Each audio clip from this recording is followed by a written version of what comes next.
Going back a few months, I had a problem with one of my acoustic guitars, and I contacted CF Martin to see if they could help me out.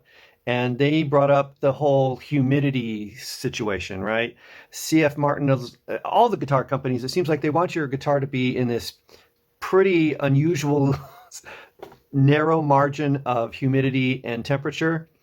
Anyway, I want to show you what the recommendation was right here. On the email, he replies by saying, "Thank you for contacting Martin Guitar. We are sorry to hear you're having an issue with your instrument. We recommend keeping the guitar in 45 to 55% humidity and between 72 to 77 degrees Fahrenheit. If either humidity or temperature gets far away from these conditions," he doesn't say how far away, right? "The guitar could be damaged. The most important part of humidity control is to monitor your climate." Monitor your climate? What are you supposed to? Okay, I can monitor my climate, but I can't change the climate. Who am I, Mother Nature? Let's see. This can be simply done with a hygrometer. Yeah, well, if you can believe what the hygrometer actually says. Let's see. So then he has a recommended humidifier measuring tool from Oasis. If you have any other questions, please contact us. Okay, so at least he's being nice and he's trying to help me out, right? All right, now, I wonder if you can guess what my reply was. I anticipated your reply might be what you said, but think about it. 72 to 77 degrees is only found indoors with air conditioning. So are you saying that Martin guitars should not be used outdoors or in areas without air conditioning, except on maybe really fair weather days that are within your parameters? According to your, oh, and then I also added 45 to 55% humidity only exists in less than half of the planet, half of the year. So it just doesn't make sense to me. According to your recommendation, consumers should only purchase a Martin guitar to put it in a protective environmental case, such as in a museum. I will be sharing your messages with my friends. That's what I'm doing right now. I'm sharing it with you. You have my permission to use my opinions. All right, so he replied back. That was kind of nice, right? You might think he'd just write me off and say, well, that's the end of him. "Hello, Mark. I am sorry. This was not the response that you were looking for. We are very proud of our warranty that we offer here at Martin. It is in place to ensure our customers of the quality of our product. Anything that our Martin authorized technicians evaluate as a manufacturer defect will be covered under our warranty. Exclusions to this warranty include damage caused by exposure to humidity or temperature beyond the recommended ranges." Well, guess what, folks? That means pretty much every single guitar in the world is outside of their humidity and temperature ranges and therefore not covered by their warranty. Anyway, I'm not here to rant about the warranty. I'm more here to rant about the ridiculous narrow requirements that they're asking for. Guitars are used all over the world. How many times have you gone to an outdoor concert and see somebody playing an acoustic guitar? "Oh, good heavens, don't take your guitar out there. It's not between 72 and 77 degrees right now. And the humidity is going up. I can tell. There's a little chill in the air." It's ridiculous. Now I'm looking now I'm looking at the website from Collings Guitars. Okay, also fine guitars, handmade. They have some talk about humidity and temperature, and a guitar that absorbs too much humidity, though, expands and swells. Yeah, I mean, that's been the problem, throughout the ages, right? And then he goes on to explain their recommended environment would be 49% relative humidity and a temperature of 75 degrees, almost identical to the Martin guitar site. Let's talk about one more guitar maker site, and that is Taylor Guitars.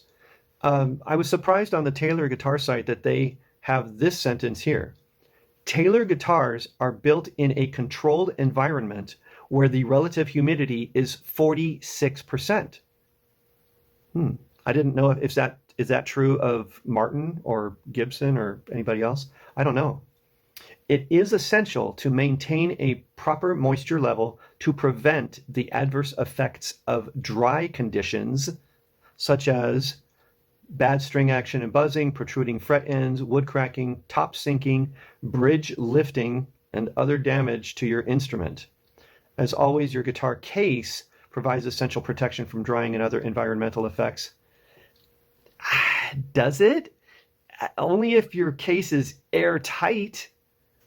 It's starting to make me think like this. The guitar maker is saying, all right, we're making you a fine quality instrument, but if you don't keep it in the same conditions under which we made it, you're going to have problems. Warping, misshaping, shrink, expand. It's almost impossible for us to, maintain this, right?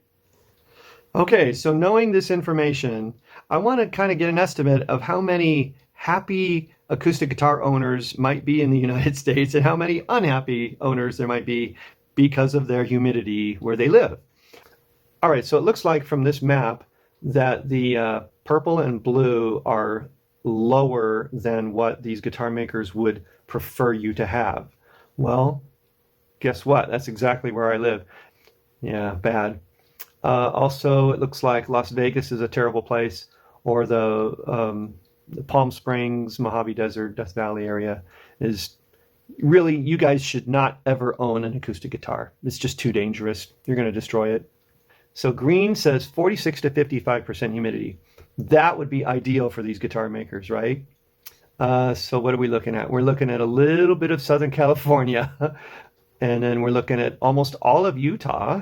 Wow. So Utah is a good place to own an acoustic guitar.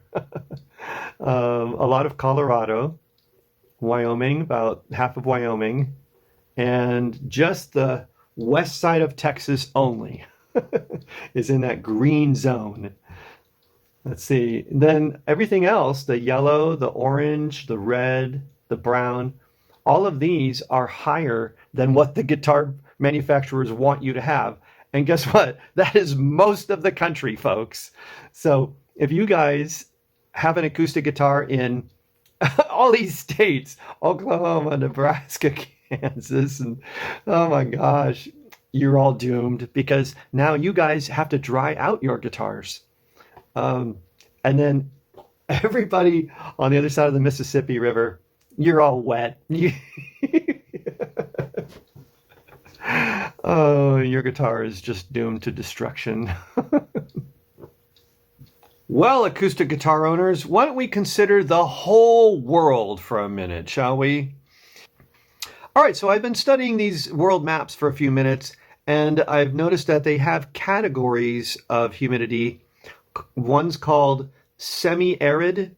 Semi-arid is 20% to 50% humidity. And another category is called dry subhumid, which is 50% to 65% humidity. So really, our guitar wants to live right in the middle of those two zones. In other words, there's not a perfect map color for it. But anyway, here's a map of the whole world. Now this one's, the colors are kind of the opposite that they were for the United States, because in this map, the blue purple, that's too wet.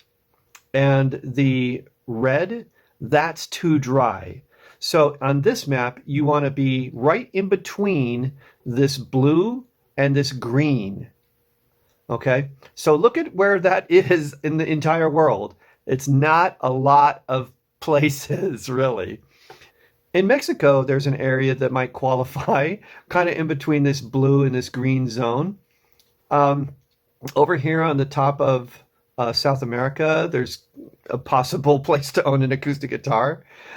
Some places over here on this part of Brazil might qualify with that narrow margin. Kind of in the middle in here a little bit, and along this area.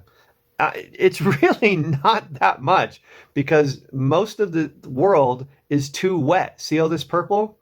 It's too wet. You guys can't own an acoustic guitar. Sorry. You're just going to have to keep it in, I don't know, some kind of dry oven. Look at Africa. Africa is gigantic, right?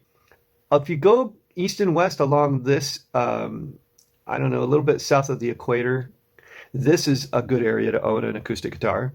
Or down here in the country of Botswana might be a possible place to have an acoustic guitar. It's really not that much.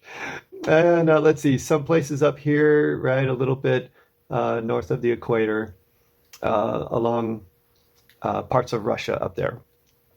In Australia, you know what? You guys have a pretty decent zone. As long as you're not right over here on their east coast, uh, there's all along this the edge, the beaches. You might be able to get away with owning an acoustic guitar. Oh my goodness! And a lot of India looks like a good place to own an acoustic guitar. Well, well, well. It doesn't look very good for us, does it, folks?